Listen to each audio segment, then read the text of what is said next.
the Kisaragi station, Japan. It all started with a tweet. A young woman named Hasumi, living in Japan, was like many others, connected to her phone, sharing little moments of her life. On a regular evening in 2004, she boarded her usual train at Shin Hamamatsu Station, on her way home after a long day at work. The train was crowded, as it always was, but as the train rumbled along the tracks, Hasumi noticed something strange. The stops were beginning to feel wrong. The train passed familiar stations, but the usual sights were gone. It was as if the train had been running longer than it should have. It wasn't late. She had checked the time before boarding, but now the seconds stretched on endlessly. The train didn't stop as it usually did. The lights flickered overhead, casting strange shadows across the empty seats. A cold chill ran through the air, unusual for a summer evening. The rhythmic hum of the train, the squeal of the tracks, everything felt off. And then, without warning, the train slowed and came to a stop at a platform Hasumi had never seen before.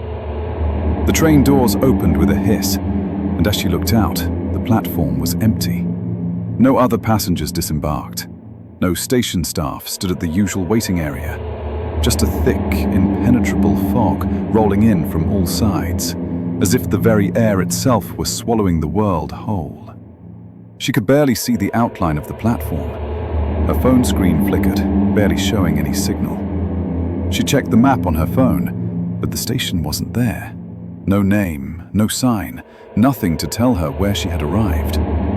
She stepped off the train, her shoes clicking softly against the cold concrete. The fog enveloped her, and the silence was oppressive. It was as if even the air had stopped breathing. She took a few steps, her heart beginning to beat faster with a sense of unease she couldn't shake. And then, the first message appeared on her Twitter feed. "I don't know where I am." A moment passed, and she typed again. "My phone GPS says I'm in the mountains, but there are no mountains here." She turned slowly, scanning the foggy platform, her eyes widening. No mountains, just an empty, desolate station. She glanced down the tracks, nothing but darkness and fog in the distance. She felt something cold brush against her skin, and for the first time, the reality of the situation hit her. She wasn't where she was supposed to be. She tried to leave the station, her footsteps echoing through the silence. But as she reached the end of the platform, she realized something horrifying. There were no roads, no way out. There was nothing but dark tunnels leading further into the unknown. In her panic, she messaged again. "I hear footsteps behind me, but I'm alone." Her breath quickened. The fog had thickened around her, making the air feel heavier, suffocating. She spun around, expecting to see someone, anyone, but there was no one in sight. Only the oppressive silence, broken only by the sound of her own breathing, echoing back at her in the strange stillness. And then, another sound. Footsteps, but they weren't her own. They were slow, deliberate. They seemed to be getting closer, coming from behind her. She turned quickly, her heart racing, but the platform remained empty. The fog swirled like it was alive, pressing in around her. "Who's there?" she messaged frantically. No answer. Her phone screen blinked once, twice. It was losing signal. Hasumi's breath came faster now. She began walking toward one of the dark tunnels, desperate to find any exit, any sign of life. But the further she walked, the more oppressive the silence became. The footsteps behind her didn't stop. They matched her pace. Step by step, as though something, someone, was walking just behind her, staying out of sight. In her panic, she messaged again. "I can't find the exit. The walls feel like they're closing in." The words on the screen flickered one last time before going dark.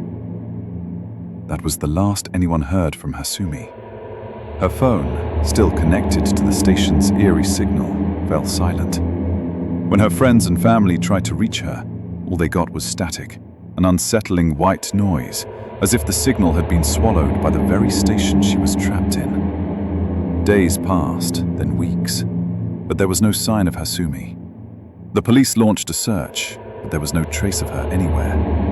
The train station had never existed on any official map, and there were no records of Kisaragi station in any railway system database. But that's when things began to take a darker turn. Since that night, there have been numerous reports of other commuters, some on trains, some in taxis, who have claimed to have seen Kisaragi station, only at night when the fog rolls in thick and fast.